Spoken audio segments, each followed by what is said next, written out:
इस साल अक्षय तृतीया 10 मई शुक्रवार को मनाई जाएगी। अक्षय तृतीया पर सोना खरीदना शुभ माना जाता है।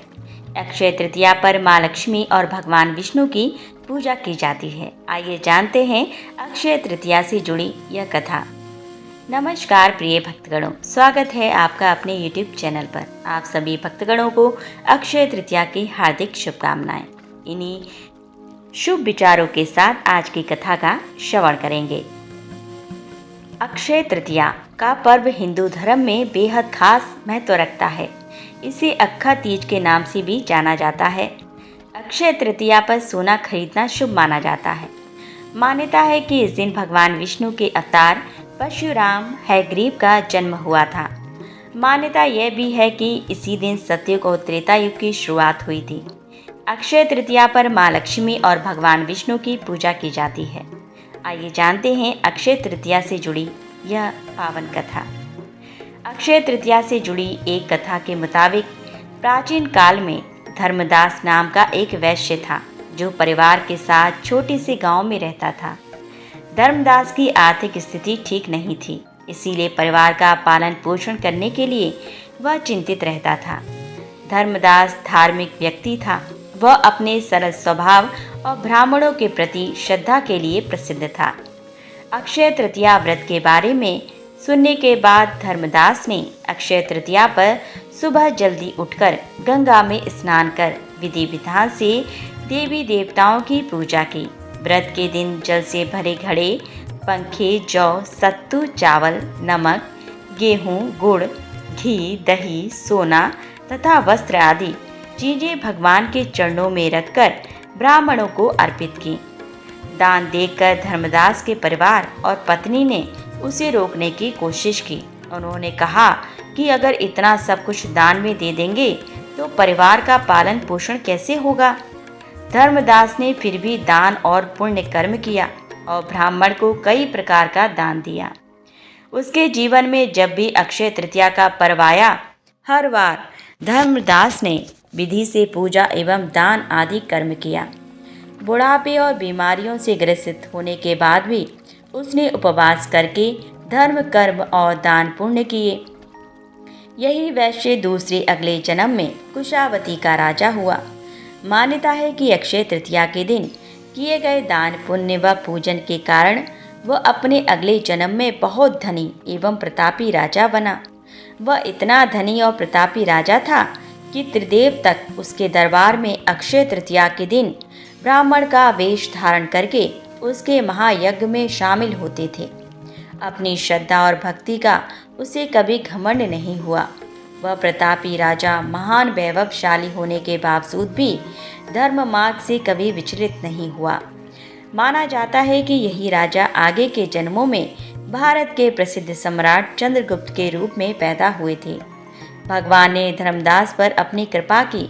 वैसे ही जो भी व्यक्ति इस अक्षय तृतीया की कथा का महत्व सुनता है, उसे विधि विधान से पूजा एवं दान आदि करता है, उसे अक्षय पुण्य एवं यश की प्राप्ति होती है।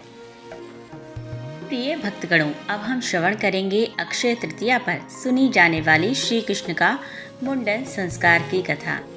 प्राचीन काल में ब्रज के लोगों का मुख्य व्यवसाय गौचारण ही था। इसीलिए मुख्य व्यवसाय से संबंधित कुछ वचनाएं भी थीं। अब इसे वचनाएं कहें या सामाजिक नियम। बालक का जब तक मुंडन नहीं हो जाता, तब तक उसे जंगल में गाय चराने नहीं जाने दिया जाता था। अब तो हम काफ़ी आधुनिक हो गए हैं, या यूँ कह सकते हैं अपनी जड़ों से दूर हो गए हैं। नहीं तो हमारे यहाँ भी बालक को मुंडन के पहले ऐसी वैसी जगह नहीं जाने दिया जाता था। खैर, बालक कृष्ण रोज अपने परिवार के व पास पड़ोस के सभी पुरुषों को, थोड़े बड़े लड़कों को गाय चराने जाते देखते तो उनका भी मन करता, पर मैया यशोदा उन्हें मना कर देती कि अभी तू छोटा है, थोड़ा बड़ा हो जा फिर जाने दूंगी। एक दिन बलराम जी को गाय चराने जाते देखकर लाला अड़ गए। दाऊ जाते हैं तो मैं भी गाय चराने जाऊंगा। ये क्या बात हुई, वो बड़े और मैं छोटा। मैया ने समझाया कि दाऊ का मुंडन हो चुका है, इसलिए वो जा सकते हैं। तुम्हारा मुंडन हो जाएगा तो तुम भी जा सकोगे। लाला को चिंता हुई, इतनी सुंदर लटें रखें या गाय चराने जाएं। बहुत सोच विचार के बाद उन्होंने सोचा कि लटें तो फिर से उग आएंगी, पर गाय चराने का इतना आनंद अब मुझसे दूर नहीं रहना चाहिए। वे तुरंत नंद बाबा से बोले, कल ही मेरा मुंडन करा दो, मुझे गाय चराने जाना है। नंद बाबा हंस के बोले, ऐसे कैसे करा दें मुंडन? हमारे लाला के मुंडन में तो बहुत बड़ा आयोजन करेंगे, तब लाला के केस जाएंगे। लाला ने अधीरता से कहा, आपको जो आयोजन करना है करो, पर मुझे गाय चराने जाना है। आप जल्दी से जल्दी मेरा मुंडन करवाओ। मुंडन तो करवाना ही था, अतः नंद बाबा ने गर्गाचार्य जी से लाला के मुंडन का शुभ मुहूर्त निकलवाने का आग्रह किया।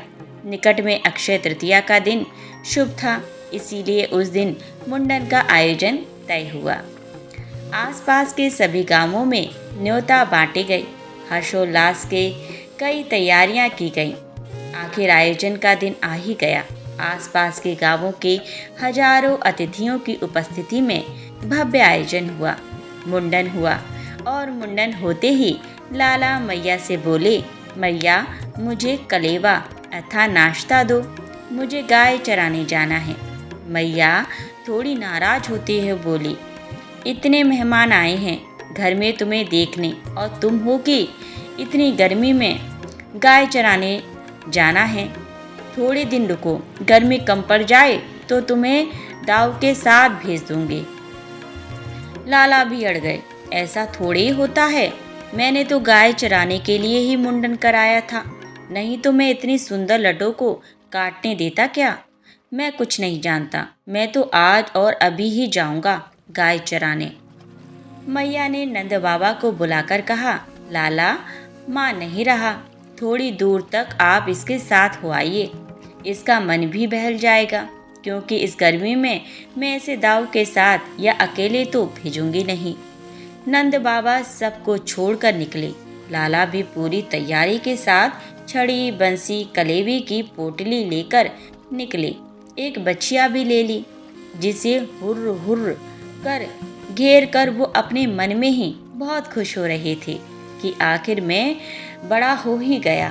बचपन में सब बड़े होने के पीछे भागते हैं कि कब हम बड़े होंगे, और आज हम बड़े सोचते हैं कि हम बालक ही रहते तो कितना अच्छा था। खैर, गर्मी भी वैशाख माह की थी और ब्रज में तो वैसे भी गर्मी प्रचंड होती है। थोड़ी ही देर में बालक श्री कृष्ण गर्मी से बेहाल हो गए, पर अपनी जिद के आगे हार कैसे मानते। बाबा को कहते, कैसे कि थक गया हूँ, अब घर ले चलो। चलते रहे। मैया होती तो खुद समझ के लाला को घर ले जाती, पर संग में बाबा थे, वे भी चलते रहे। थोड़ी ही दूर ललिता जी और कुछ अन्य सखियां मिली। देखते ही लाला की हालत समझ गईं। गर्मी से कृष्ण का मुख लाल हो गया था, सिर पर बाल भी नहीं थे, इसीलिए लाला पसीना पसीना हो गए थे। उन्होंने नंद बाबा से कहा कि आप इसे हमारे पास छोड़ जाओ, हम इसे कुछ देर बाद नंदालय पहुंचा देंगे। नंद बाबा को रवाना कर वह लाला को निकट ही अपने कुंज में ले गईं। उन्होंने बालक कृष्ण को कदम की शीतल छाया में बिठाया और अपनी अन्य सखी को घर से चंदन, खरबूजे के बीज, मिश्री का पका भूरा, इलायची, मिश्री आदि लाने को कहा। सभी सामग्री लाकर उन सखियों ने प्रेम भाव से कृष्ण के तन पर चंदन की गोटियां लगाईं और सिर पर चंदन का लेप। कुछ सखियों ने पास में ही बूरे और खरबूजे के बीज के लड्डू बना दिए और इलायची को पीसकर मिश्री के रस में मिलाकर शीतल शरबत तैयार कर दिया और बालक कृष्ण को प्रेम पूर्वक आरोग्याया। साथ ही ललिता जी लाला को पंखा झलने लगी। यह सब आरोग्य कर लाला को नींद आने लगी तो ललिता जी ने उन्हें वहीं सोने को कहा और स्वयं उन्हें पंखा झलती रहीं। कुछ देर आराम करने के बाद लाला उठी और ललिता जी उन्हें नंदालय छोड़ आईं। आज भी अक्षय तृतीया के दिन प्रभु को ललिता जी के भाव से बीज के लड्डू और इलायची का शीतल शरबत आरोगाए जाते हैं। वह विशेष रूप से केसर मिश्रित चंदन, जिसमें मलयगिरी पर्वत का चंदन में मिश्रित होता है, की गोटियां लगाई जाती हैं। लाला ने गर्मी में गाय चराने का विचार त्याग दिया था। औपचारिक रूप से श्री कृष्ण ने गौचारण उसी वर्ष गोपाष्टमी अर्थात दीपावली के बाद वाली अष्टमी के दिन से प्रारंभ किया और इसी दिन से उन्हें गोपाल कहा जाता है। वर्ष में एक ये दिन ऐसा होता है जब बीज के लड्डू अकेले श्री जी को आरोगाए जाते हैं, अन्यथा अन्य दिनों में बीज के लड्डू के साथ चिरौंजी के लड्डू भी आरोगाए जाते हैं। प्रिय भक्तगणों, अब हम श्रवण करेंगे अक्षय तृतीया के दिन सुनी जाने वाली कृष्ण और सुदामा की यह पौराणिक कहानी। अक्षय तृतीया वाले दिन ही सुदामा अपने बचपन के सखा श्री कृष्ण से आर्थिक सहायता मांगने गए थे। वह उनके लिए एक पोटली में थोड़े से भुने चावल लेकर गए थे, जिसे भगवान ने बेहद चाव से खाया था। लेकिन सुदामा ने हिचक की वजह से कृष्ण जी से अपने लिए मदद नहीं मांगी थी। वह बिना कुछ मांगे ही उनसे विदा लेकर अपने घर लौट गए थे। लेकिन वापस पहुंचने पर सुदामा ने देखा कि उनके टूटे फूटे झोपड़े के स्थान पर एक भव्य महल खड़ा था और उनकी गरीब पत्नी और बच्चे अच्छे वस्त्रों में मिले थे। यह देखकर सुदामा समझ गए कि यह सब श्री कृष्ण की ही कृपा से हुआ है। यही वजह है कि अक्षय तृतीया पर आज भी साफ मन से दान और पूजा का महत्व गिना जाता है। साथ ही इसे धन संपत्ति के लाभ से भी जोड़ा जाता है। तो कथा इस प्रकार है। एक ब्राह्मणी थी जो बहुत गरीब निर्धन थी। भिक्षा मांगकर जीवन यापन करती थी। एक समय ऐसा आया कि 5 दिन तक उसे भिक्षा नहीं मिली। वह प्रतिदिन पानी पीकर भगवान का नाम लेकर सो जाती थी। 6वें दिन उसे भिक्षा में 2 मुट्ठी चना मिले। कुटिया पर पहुँचते पहुँचते रात हो गई। ब्राह्मणी ने सोचा, अब यह चने रात में नहीं खाऊंगी, प्रातःकाल वासुदेव को भोग लगाकर तब खाऊंगी। यह सोचकर ब्राह्मणी ने चनों को कपड़े में बांध कर रख दिए और वासुदेव का नाम जपते जपते सो गई। ब्राह्मणी के सोने के बाद कुछ चोर चोरी करने के लिए उस कुटिया में आ गए। इधर उधर बहुत ढूंढा। चोरों को वह चनों की बंधी पोटली मिल गई। चोरों ने समझा इसमें सोने के मोती हैं। इतने में ब्राह्मणी जाग गई और शोर मचाने लगी। गांव के सारे लोग चोरों को पकड़ने के लिए दौड़े। चोर वह पोटली लेकर भागे। पकड़े जाने के डर से सारे चोर संदीपनी मुनि के आश्रम में छिप गए। संदीपनी मुनि का आश्रम में भगवान श्री कृष्ण और सुदामा शिक्षा ग्रहण कर रहे थे। गुरु माता को लगा कि कोई आश्रम के अंदर आया है। गुरु माता देखने के लिए आगे बढ़ी। चोर डर गए और आश्रम से भागे। भागते समय चोरों से वह पोटली वहीं छूट गई। इधर भूख से व्याकुल ब्राह्मणी ने जब जाना कि उसकी चने की पोटली चोर उठा ले गए, तो ब्राह्मणी ने श्राप दे दिया कि मुझ दीनहीन असहाय के जो भी चने खाएगा वह दरिद्र हो जाएगा। उधर प्रातःकाल गुरु माता आश्रम में झाड़ू लगाने लगी। झाड़ू लगाते समय गुरु माता को वही चने की पोटली मिली। गुरु माता ने खोल कर देखी तो उसमें चने थे। कान्हा और सुदामा जंगल में लकड़ी लाने जा रहे थे। गुरु माता ने वह चने की पोटली सुदामा जी को दे दी और कहा, बेटा, जब वन में भूख लगे तो दोनों लोग यह चने खा लेना। सुदामा जी जन्मजात ब्रह्मज्ञानी थे। उन्हें ज्ञात हो गया कि यह शापित चने हैं। इन्हें कान्हा को किसी सूरत में नहीं खाने देना है। सुदामा ने सोचा कि चने अगर त्रिभुवनपति श्री कृष्ण को खिला दिए तो सारी सृष्टि दरिद्र हो जाएगी। यह चने स्वयं खा जाऊंगा, लेकिन कृष्ण को नहीं खाने दूंगा। और सुदामा जी ने सारे चने खुद खा लिए। चने खाकर दरिद्रता का श्राप सुदामा जी ने स्वयं ले लिया। लेकिन अपने मित्र श्री कृष्ण को एक भी दाना चना नहीं दिया। शाप की वजह से फिर कालांतर में सुदामा गरीब ब्राह्मण रहे। अपने बच्चों का पेट भर सके उतना भी सुदामा के पास पैसा नहीं था। सुदामा की पत्नी ने कहा, हम भले ही भूखे रहें, लेकिन बच्चों का पेट तो भरना चाहिए ना। इतना बोलते बोलते उसकी आंखों में आंसू आ गए। सुदामा को बहुत दुख हुआ। उन्होंने कहा, क्या कर सकते हैं, किसी के पास मांगने थोड़े ही जा सकते हैं। पति ने सुदामा से कहा, आप कई बार कृष्ण की बात करते हो, आपकी उनके साथ बहुत मित्रता है, ऐसा कहते हो। वे तो द्वारका के राजा हैं, वहाँ क्यों नहीं जाते? जाइए ना, वहाँ कुछ भी मांगना नहीं पड़ेगा। सुदामा को पत्नी की बात सही लगी। सुदामा ने द्वारका जाने का तय किया। पत्नी से कहा, ठीक है, मैं कृष्ण के पास जाऊंगा, लेकिन उसके बच्चों के लिए क्या लेकर जाऊं? सुदामा की पत्नी पड़ोस में से भुने चावल यानी पोहे ले आई। उसे फटे हुए कपड़े में बांधकर उसकी पोटली बनाई। सुदामा उस पोटली को लेकर द्वारका जाने के लिए निकल पड़े। द्वारका देखकर सुदामा तो दंग रह गए। पूरी नगरी सोने की थी, लोग बहुत सुखी थे। सुदामा पूछते पूछते कृष्ण के महल तक पहुँचे। दरबान ने साधु से जैसे लगने वाले सुदामा से पूछा, ओ भाई, यहाँ क्या काम है? सुदामा ने जवाब दिया, मुझे कृष्ण से मिलना है, वह मेरा मित्र है। अंदर जाकर कहिए कि सुदामा आपसे मिलने आया है। दरबान को सुदामा के वस्त्र देखकर हंसी आई। उसने जाकर कृष्ण को बताया। सुदामा का नाम सुनते ही कृष्ण खड़े हो गए और सुदामा से मिलने दौड़े। सभी आश्चर्य से देख रहे थे, कहाँ राजा और कहाँ ये साधु। कृष्ण सुदामा को महल में ले गए। संदीपनी ऋषि के गुरुकुल के दिनों की यादें ताजा की।